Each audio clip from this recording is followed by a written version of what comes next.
ପିଲାମାନେ ଗୁଣନର ଗୋଟିଏ ନୂଆ ଟ୍ରିକ୍ ଦେଖ 444 କି 3ରେ ଗୁଣିବା। ପ୍ରଥମେ ଆମେ କ'ଣ କରିବା, 4 କି 3ରେ ଗୁଣିଲେ 12।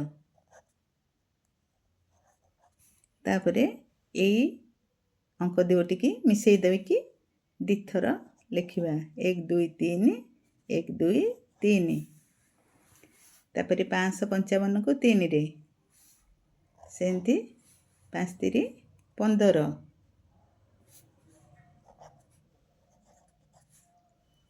ସେମିତି ମିଶାଇବା 5 1 6 5 1 6।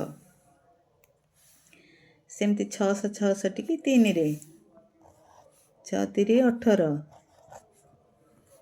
1 8 9 1 8 9। 777 କି 3ରେ, 7 3 21 2 1 3 2 1 3।